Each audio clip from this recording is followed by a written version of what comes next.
The day has come for you to know the truth. For many years, I avoided your questions, my child. About you, about me, about your father. But you must know, you're not from here. Your homeland is to the north, in Bulgaria. Let me tell you a tale. Once, a powerful noble named Constantine led a rebel army to Turnovo, the capital of Bulgaria.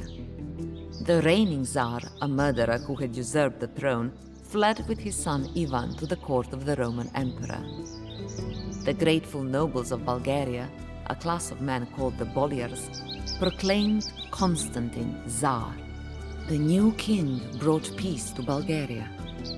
He wed the emperor's niece and even arranged the marriage of the Roman ruler's daughter to a one-eyed Mongol Khan.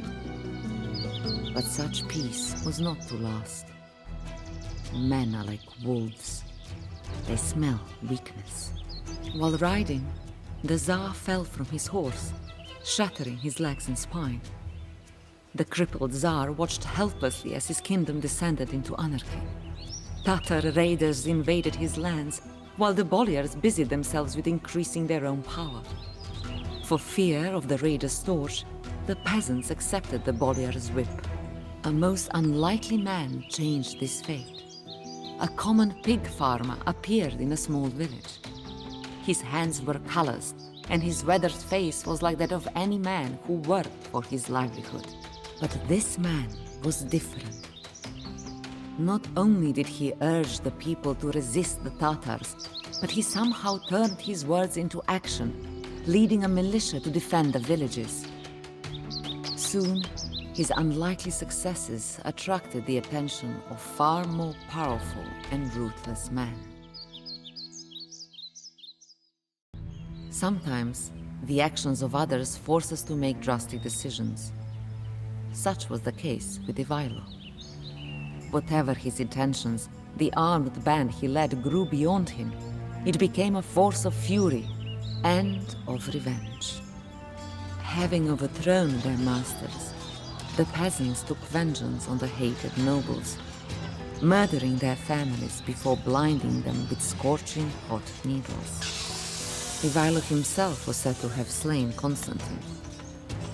The Tsar's severed head was carried by a horseman to Turnovo, the capital.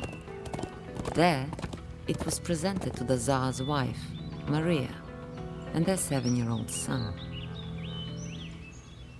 After her husband's murder, the Tsarina ruled the kingdom in disarray. Though this would have challenged even the most capable Tsar, the dark-haired Greek princess was greater than most men. Beautiful and cunning, Maria Paleologina Cantacuzene was a daughter of two of the greatest families in Constantinople. She had wed the Tsar on the orders of her uncle, the emperor, but her Byzantine guile proved as much a benefit to her husband. When a rival boyar threatened Constantine's rule, Maria offered to adopt him as her son and heir. The opportunistic boyar accepted and feasted in the Tsar's court, only to be found dead shortly afterward. Poisoned. But now, with an uprising in the countryside and scheming boyars in her own court, it would take all of Maria's cunning to preserve her power. But a more threatening menace came from her own uncle. The headstrong Roman Emperor Mikhail Palaiologos demanded his niece's submission. The Tsarina, just as strong-willed, refused. Furious that his own niece stifled his ambition, the emperor chose an exiled prince to place on the Bulgarian throne.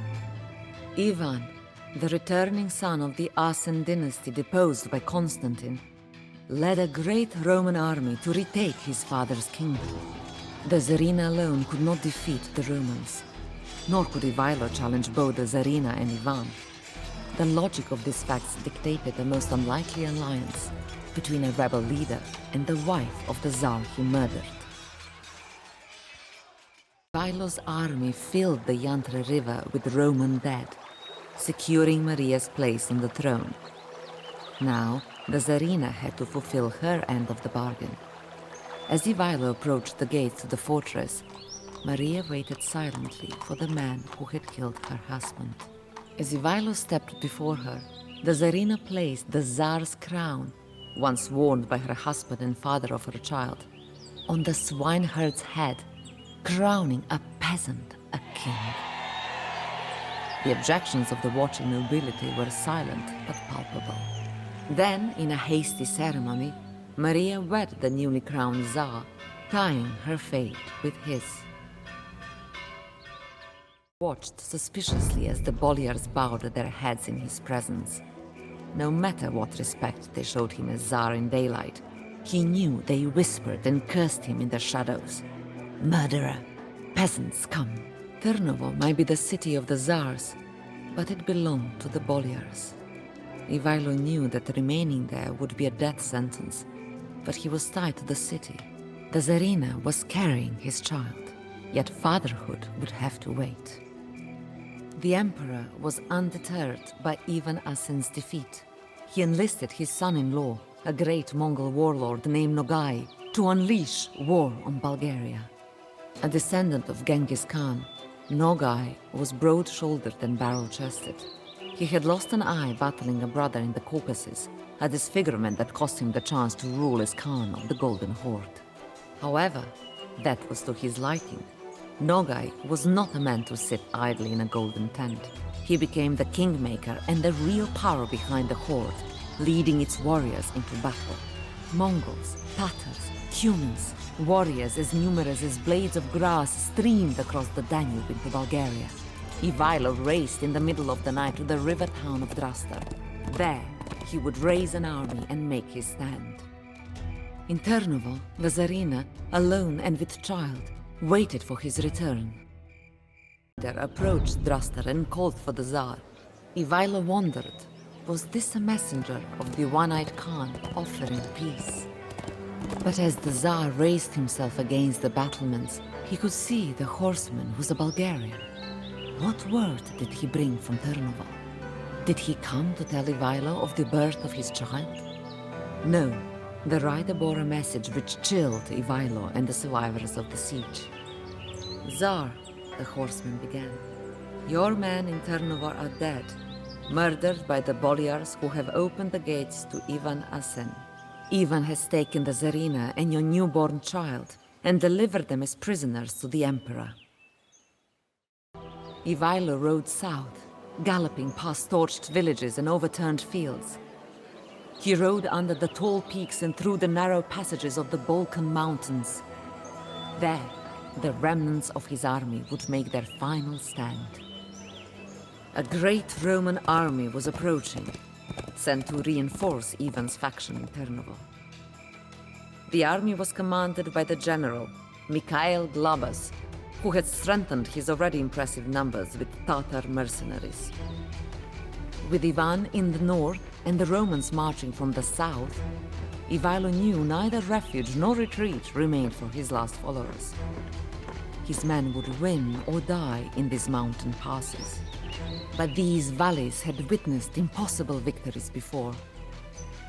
Here was where Bulgarian Khans and Tsars etched their places in history. The walls of granite rock echoed the names of heroes like Krum, Simeon, and Kaloyan the Roman slayer. To these, the names of Ivailo and his men would be added. Ivailo's impossible victory at the Kotel Pass brought fear to Ivan. He abandoned Turnovo and fled to the emperor's court. The emperor offered no solace to a coward. In Turnovo, no sooner had the boyars discovered the Tsar's throne empty than they began to squabble over it. The wisest of the boyars reminded the others that the kingdom was still threatened by both Mongols and Romans. Bulgaria needed stability, and that would mean all boyars would need to unite under a single banner. From among their ranks, the boyars found a warrior to defend and unite the kingdom. A man descended from the tribe of the legendary Cuman warrior, Kotyan. They chose Georgi Terter as Tsar. Betrayed by Georgi Terter, Ivailo returned to Turnovo, but the gates were barred to him. His men finally gave up hope. They returned to their fields, their uprising in Ivailo's brief reign just a memory, to be lost and forgotten. But Ivailo could not forget. As he stood powerless before the city's walls, the weight of his fate as a mere pig herder finally weighed upon him. He had defied all odds. He had not just challenged a Tsar, a Khan, and an emperor, but had upset the very order of the world. He, a swineherd, had dared to overthrow kings and make men free. With these thoughts, Ivailo took the greatest risk of his life. Perhaps blinded by his ambition, or blinded by his hope, Ivailo turned to his enemy for help. He sought redemption in the land of the blind, where the one-eyed man is king. The one-eyed Khan ordered a feast for Ivailo and Ivan Asen, where he listened to their arguments on why he should support one over the other. Then, having heard enough, Nogai rose and pointed to Ivailo. In that moment, it is said that Nogai's guards seized Ivailo and murdered him. The body was taken away as Nogai returned to his seat and finished his meal. But I am not so sure that was the end of our hero. In the years since, Ivailo has appeared again in many places and many times. Wherever the downtrodden have the courage to fight for freedom and justice, Ivailo seems to appear. He lives in all of us, and especially in you, my child. I can see you're confused. I know you're thinking, what does this pig-herding Tsar have to do with me? Don't you see, my dear? I lived in Bulgaria then. So did you, in fact. You were very young then. A mere baby when I wrapped you in your swaddling clothes and carried you here. It was on the day when the Emperor, my uncle, took us from Turnovo and from your father, Tsar Ivailo.